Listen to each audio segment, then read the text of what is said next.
کافی اونچائی پر کرۂ ارض کے اطراف اور اوزون کی تہ جانداروں کے لیے بہت اہم ہے۔ سورج سے آنے والی بالائے بنفشی شعاعیں جانداروں کے لیے مضر ہوتی ہیں۔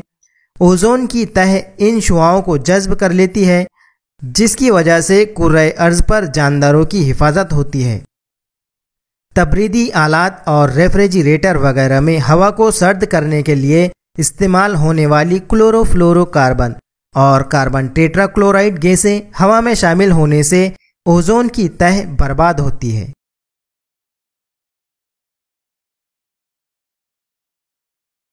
قدرتی وسائل پانی۔ صبح بیدار ہونے سے رات کو سونے تک آپ کے گھر میں پانی کا استعمال کتنا اور کس کس کام کے لیے ہوتا ہے، سامنے دی ہوئی جدول میں اس کا اندراج کیجیے۔ اس تعلق سے جماعت میں گفتگو کیجیے۔ استعمال شدہ پانی کی مقدار کو گھر کے افراد کی تعداد سے تقسیم کیجیے۔ اس سے آپ کو معلوم ہوگا کہ ہر فرد کے استعمال کے لیے کتنا پانی درکار ہوتا ہے۔ مندرجہ بالا سرگرمی سے آپ کو معلوم ہوگا کہ پانی کے بغیر دن گزارنا ہم تمام کے لیے تقریباً ناممکن ہے۔ انسانی جسم کے تمام افعال بہتر طریقے سے انجام پانے کے لیے ہر روز 3 تا 4 لیٹر پانی پینے کی ضرورت ہوتی ہے۔ دوسرے جانداروں کو بھی اسی طرح پانی کی ضرورت ہوتی ہے۔ ان کے جسم کے حجم کے مطابق یہ تناسب کم یا زیادہ ہوتا ہے۔ اس سے ہمیں پانی کی اہمیت معلوم ہوتی ہے۔ ہائیڈروجن گیس کے ہوا میں جلنے سے وہ آکسیجن کے ساتھ تعامل کرتی ہے۔ اس تعامل کے نتیجے میں پانی حاصل ہوتا ہے۔ پچھلی جماعت میں آپ پانی کی چند خصوصیات پڑھ چکے ہیں۔ عام درجہ حرارت میں پانی 3 حالتوں میں پایا جاتا ہے۔ پانی بے رنگ، بے بو اور بے مزہ ہوتا ہے۔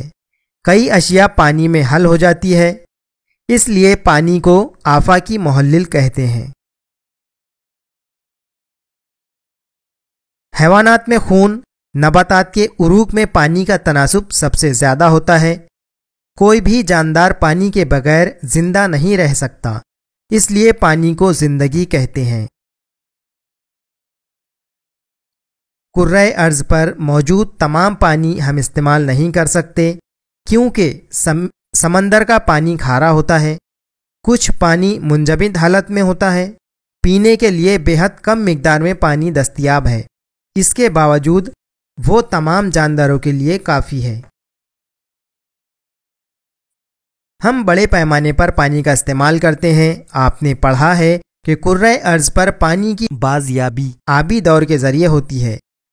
آبی دور کو ایندھن پہنچانے کا اہم کام بحر اعظم میں پیدا ہونے والے آبی بخارات کرتے ہیں۔ اس کے نتیجے میں بارش ہو کر زمین پر میٹھے پانی کے ذرائع تیار ہوتے ہیں۔ ہم پانی حاصل کرنے کے لیے نالوں، ندیوں، چھوٹے تالابوں، جھرنوں، جھیلوں جیسے زمین پر پائے جانے والے قدرتی ذرائع کا استعمال کرتے ہیں۔ ان کے علاوہ انسان بور ویل، ہینڈ پمپ، کنویں کھود کر زیر زمین پانی بھی حاصل کرتا ہے۔ اس کے ساتھ ہی اس نے ندیوں پر کئی چھوٹے بڑے بند بنائے۔ بڑھتی ہوئی آبادی، صنعتیں، زراعت کے لیے پانی کے بے تحاشا استعمال سے اب پانی کی قلت ہو رہی ہے، جو ایک سنگین مسئلہ بن گئی ہے۔ اسے ہمیشہ ذہن میں رکھیے۔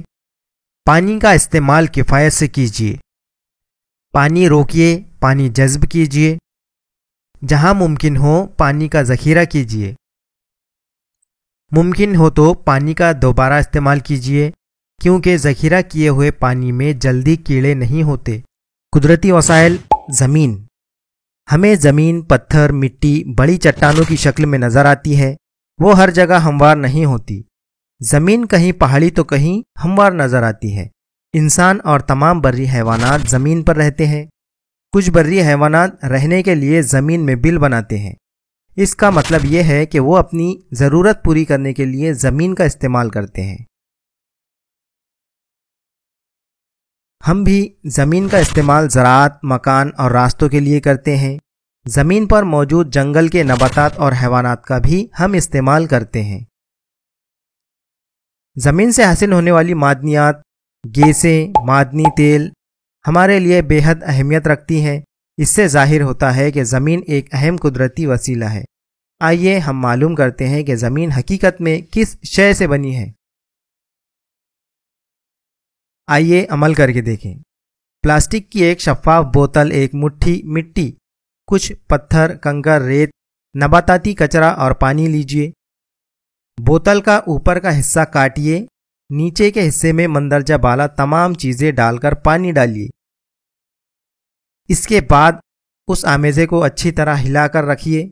دوسرے دن اس کا مشاہدہ کیجیے اور جوابات دیجیے۔ بوتل کا آمیزہ کیسا نظر آ رہا ہے؟ کیا اس میں تہیں نظر آتی ہیں؟ اوپر سے نیچے تک ان تہوں میں کیا کیا نظر آتا ہے؟ کرۂ ارض پر زمین بھی ایسی ہی ہوتی ہے۔ اگر آپ کے آس پاس پائپ لائن کا کام جاری ہو تو اس کے لیے کھودے ہوئے گڑھوں کا اچھی طرح مشاہدہ کیجیے۔ دی ہوئی شکل کے مطابق آپ کو نیچے کچھ تہیں نظر آئیں گی۔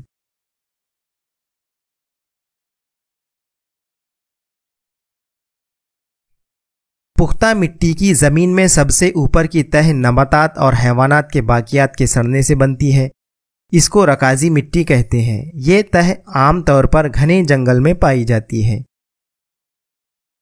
اس کے نیچے زمین ریت، مٹی، کنکر، کرم، کیڑوں والی ہوتی ہے۔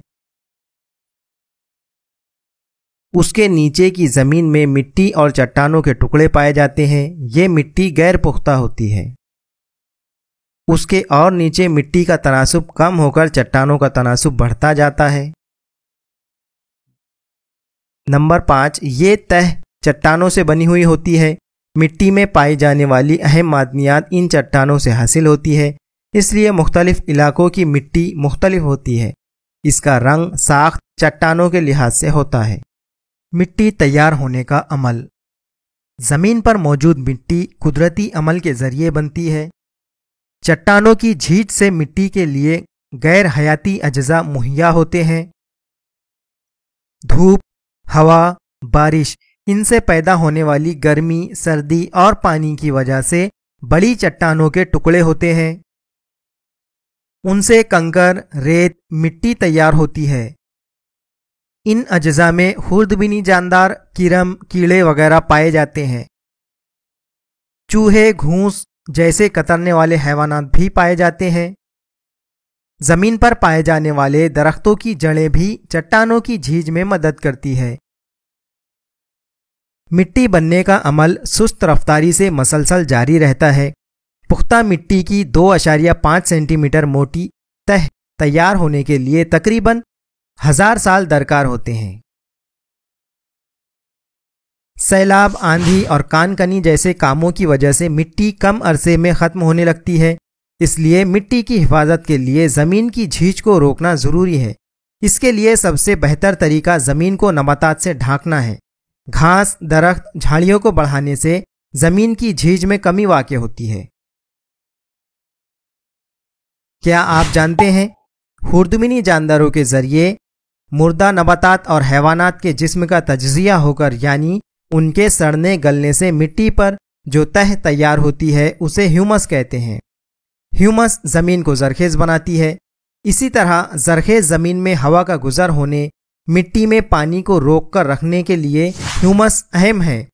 اچھی زرخیز زمین میں اوپر کی تہ میں ہیومس کا تناسب تقریباً 33% سے 50% ہوتا ہے۔ ایک زمانے میں کرۂ ارض پر ہونے والی اتھل پتھل کی وجہ سے جنگل زمین میں دفن ہو گئے۔ اس کے بعد جانداروں کے باقیات سے زمین میں رکازی ایندھن بننے کا عمل ہوا۔ معدنی تیل جیسے رکازی ایندھن سے ہمیں پیٹرول، ڈیزل، مٹی کا تیل، پیرافن جیسے ایندھن، کول تار، موم جیسی مفید اشیاء حاصل ہوتی ہے۔